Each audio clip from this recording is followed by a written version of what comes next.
എൻ്റെ പേര് ബാബു മാത്യു. കർണാടകയിലെ വെളുത്തങ്ങാടി രൂപതയിൽ വെളുമനാർ ഇടവക അംഗമാണ് ഞാൻ. എൻ്റെ പ്രശ്നം എന്താണെന്ന് ചോദിച്ചു കഴിഞ്ഞാൽ എനിക്ക് എൻ്റെ ഡിസ്ക് ആകുന്നൊരു ഇതുണ്ടായിരുന്നു. ഡിസ്ക് ആകുന്നിട്ട് 15 ദിവസത്തോളം ഞാൻ ഇരുന്ന് ഉറങ്ങി. കാരണം കിടക്കാൻ മേല, നടക്കാൻ മേല, നിൽക്കാൻ മേല, ആ അവസ്ഥയിൽ.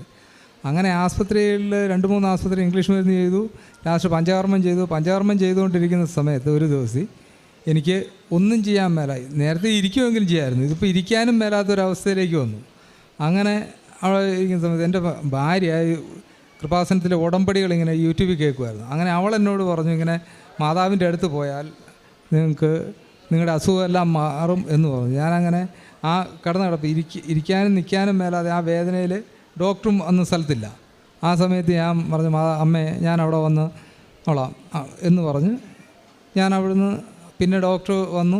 കഴിഞ്ഞ് ബെൽറ്റ് ഇട്ട് കഴിഞ്ഞാലും അത്യാവശ്യം നടക്കാം എന്നുള്ളതല്ലാതെ ഒരു പണിയും ചെയ്യത്തില്ല.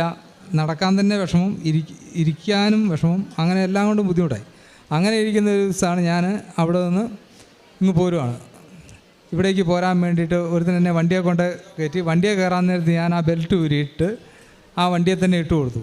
ഇനി ഏതായാലും ഞാൻ ഈ ബെൽറ്റ് ഇടുന്നില്ല എന്ന് പറഞ്ഞു. അങ്ങനെ ഞാൻ ഇവിടെ വന്നു. ഇവിടെ വന്നപ്പോഴാണ് ഉടമ്പടി എടുക്കുന്നതിനെ പറ്റിയൊക്കെ എനിക്ക് മനസ്സിലായത്. ഇവിടെ വന്ന് ഞാൻ ഉടമ്പടി എടുത്ത് അന്ന് തന്നെ എൻ്റെ വേദന മാറി. അതിനുശേഷം ഇന്ന് വരെ എനിക്ക് ആ വേദന ഉണ്ടായിട്ടില്ല, അങ്ങനെ ഒരു പ്രശ്നമേ ഉണ്ടായിട്ടില്ല.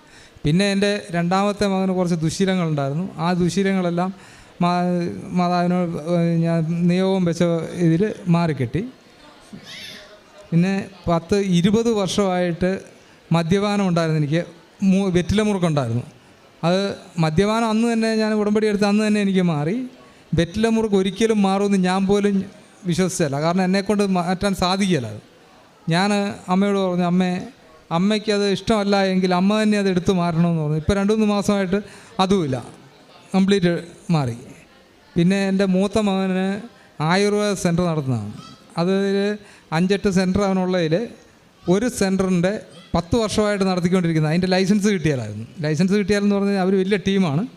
അപ്പോൾ അവർ ആ ഹോട്ടലിൻ്റെ ടാക്സ് പോലും കെട്ടാത്തതിൻ്റെ പേരിൽ ആരാണ്ട് പരാതി കൊടുത്തു. ഇവൻ്റെ പേര് പരാതി കൊടുത്തു. രണ്ടാമത്തെ മോൻ്റെ കൊച്ചിൻ്റെ മാമോദീസയുടെ തലേദിവസിയാണ് ഇവന് ഇങ്ങനെ വിവരം അറിയുന്നത്, വേഗം ചെല്ലണമെന്ന്. ഇവന് പോകാതിരിക്കാനും അല്ലാത്തൊരവസ്ഥയിൽ. അപ്പം ഞാൻ പറഞ്ഞു, നീ ധൈര്യമായിട്ട് പോയിക്കോ. ഇവൻ്റെ അടുത്ത് ഞാൻ നേർച്ചൂപ്പ് കൊടുത്തു വിട്ടു. നീ അവിടെ ചെല്ലുമ്പോൾ നീ വരേണ്ട ആവശ്യമില്ലായിരുന്നു എന്ന് പറയും അവർ. അത് നീ ഉറച്ചു, അത് മാതാവ് നിന്നെ അത് സാധിച്ച് തന്നിരിക്കുമെന്ന് പറഞ്ഞു. അങ്ങനെ ഇവൻ രാത്രി തന്നെ പോവുകയാണ്. 400 കിലോമീറ്റർ വണ്ടി ഓടിച്ച് പോകണം. അങ്ങനെ പോയി അവിടെ ചെന്ന് കഴിഞ്ഞപ്പോൾ അതേപോലെ തന്നെ അവർ പറഞ്ഞു, അയ്യോ നിങ്ങൾ വരേണ്ട ആവശ്യമില്ലായിരുന്നു, എല്ലാം ഓക്കെ ആക്കിയത്. അങ്ങനെ ആ പ്രശ്നവും തീർന്നു. ഉടനെ തന്നെ രണ്ടാമത് ഞാൻ ഉടമ്പടി പുതുക്കി ഒരു 10 ദിവസത്തിനുള്ളിൽ തന്നെ അവൻ ആ സെൻറ്ററിന് ലൈസൻസ് കിട്ടി. പിന്നെ കഴിഞ്ഞ പ്രാവശ്യം ഞാൻ ജവമാൽ റാലിയിൽ സംബന്ധിക്കുന്ന സമയത്ത് എൻ്റെ കാലിൻ്റെ ഉപ്പൂറ്റിക്ക് ഭയങ്കര വേദനയായിരുന്നു. അതിനുശേഷം ഇന്ന് വരെ എനിക്ക് ആ ഉപ്പൂറ്റി വേദന ഉണ്ടായിട്ടില്ല. പിന്നെ എനിക്ക് 10-18 ലക്ഷം രൂപയുടെ കടബാധ്യതയുണ്ട്. ആ കടബാധ്യതകളെന്ന് പറഞ്ഞു കഴിഞ്ഞാൽ എല്ലാം ബാങ്കിൽ തന്നെ അങ്ങോട്ട് എല്ലാം നിയന്ത്രണ വിധേയമാക്കാൻ സാധിച്ചു എനിക്ക് ഇപ്പോഴും. ഇത്രയും അനുഗ്രഹങ്ങളാണ് എനിക്ക് കിട്ടിയത്. ഇത് ഇത്രയും അനുഗ്രഹങ്ങളെല്ലാം തന്ന അമ്മയ്ക്കും ഈശോയ്ക്കും 1000 നന്ദി അറിയിക്കുന്നു. കാരുണ്യ പ്രവർത്തികൾ ഞാൻ ചെയ്യുന്നതെന്ന് പറഞ്ഞാൽ മകൻ്റെ സെൻറ്ററിൻ്റെ അവിടെ ആ ഭാഗത്ത് അനാഥാലയത്തിൽ ഭക്ഷണം കൊടുക്കാറുണ്ട്. പിന്നെ ഞങ്ങളുടെ ഇടവപ്പള്ളികളിൽ വിശേഷ ദിവസങ്ങളിലൊക്കെ ഓരോ വെള്ളിയാഴ്ചയും ഒക്കെ ഭക്ഷണം കൊടുക്കാറുണ്ട്. പിന്നെ ആസ്പത്രിയിലല്ല, വീടുകളിൽ പോയി രോഗികളെ കാണാറുണ്ട്. അവർക്ക് എന്നാൽ കഴിയുന്ന പോലെ ഞാൻ സഹായിക്കാറുമുണ്ട്. ഇതാണ് ചെയ്യുന്നത്. കരങ്ങളടിച്ച് നമുക്ക് ദൈവത്തിൻ്റെ നാമം മഹത്വപ്പെടുത്താം. ബാബു എന്ന സഹോദരൻ പറഞ്ഞ സാക്ഷ്യം വ്യക്തമാണ്. അതായത് ഡിസ്കിനൊരു കംപ്ലൈൻ്റ് ആയി. അതിന് ആദ്യം ഇംഗ്ലീഷ് മരുന്ന് ചെയ്തായിരുന്നോ? ഇംഗ്ലീഷ് മരുന്ന് ചെയ്തു. അതുപോലെ തന്നെ ആയുർവേദം ചെയ്തിട്ടും യാതൊരു കുറവുണ്ടായിരുന്നില്ല. കൃപാസനത്തോട് കടന്നു വന്ന് മരിയൻ ഉടമ്പടി എടുത്ത് പ്രാർത്ഥിച്ചത് വഴി എത്ര ദിവസം അന്ന് തന്നെ സുഖപ്പെട്ടോ? നടുവേദന അന്ന് മുതൽ എനിക്ക് വേദന കുറയാൻ തുടങ്ങി. ഞാൻ അപ്പോൾ നമുക്കറിയാം മരിയൻ ഉടമ്പടി എന്ന് പറഞ്ഞാൽ ഉടനടി അനുഭവമാണ്. കാരണം ദൈവമാതാവിന് സമയത്തിൻ്റെ മേൽ മധ്യസ്ഥ സ്വാധീനമുണ്ട്. അതുകൊണ്ട് തന്നെയാണ് ഈ മകൻ, അതായത് കൃപാസനത്തോട് കടന്നു വന്ന് മരിയൻ ഉടമ്പടി എടുത്ത് പ്രാർത്ഥിച്ച അന്ന് മുതൽ ആ ബെൽറ്റ് ഉരി മാറ്റി ഇപ്പോൾ ഡിസ്കിനും നടുവിനൊന്നും യാതൊരു വേദനയില്ലെന്നാണ് സാക്ഷ്യത്തിൽ നമ്മളോട് വ്യക്തമായിട്ട് പറഞ്ഞത്. പിന്നെ അതുപോലെ തന്നെ ഉടമ്പടി എടുത്ത് അന്ന് തന്നെ കിട്ടിയ വലിയൊരു മിറാക്കിൾ എന്ന് പറയുക 20 വർഷത്തോളം ഉണ്ടായിരുന്ന മദ്യപാനം അന്ന് തന്നെ ഉപേക്ഷിച്ചു.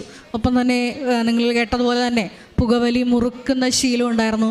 അത് എനിക്ക് എൻ്റെ കഴിവ് കൊണ്ട് മാറ്റാൻ പറ്റില്ല എന്ന് ചിന്തിച്ച ഒരു വിഷയമാണ് കർത്താവിൻ്റെ കൃപ പ്രവർത്തിച്ചിട്ട് അത് ആ ദുശീലം ദൈവമാതാവിൻ്റെ പ്രത്യേക മധ്യസ്ഥയിൽ പൂർണ്ണമായിട്ട് എടുത്തു മാറ്റിയെന്നാണ് പറഞ്ഞത്. അതുപോലെ തന്നെ ചെറുതും വലുതുമായിട്ടുള്ള ഒത്തിരിയേറെ അനുഗ്രഹങ്ങളാണ് മരിയൻ ഉടമ്പടി വഴിയായിട്ട് ഈ കുടുംബത്തിന് ലഭിച്ചത്. അഖണ്ഡ ജപമാല റാലിയിൽ പങ്കെടുത്ത് പ്രാർത്ഥന ശേഷം 6 മാസമായിട്ടുണ്ടായിരുന്ന കഠിനമായിട്ടുള്ള ഉപ്പൂറ്റി വേദന അത് പൂർണ്ണമായിട്ട് മാറി എന്നാണ് സാക്ഷ്യത്തിൽ ഇവിടെ എഴുതി തന്നിരിക്കുന്നത്. അപ്പോൾ മരിയൻ ഉടമ്പടിയായിട്ട് കുടുംബത്തിൽ ലഭിച്ച എല്ലാ അനുഗ്രഹങ്ങൾക്കും ഒരിക്കൽ കൂടി കരങ്ങളടിച്ച് നമുക്ക് ദൈവമാതാവിനെ ദൈവപിതാവിനെയും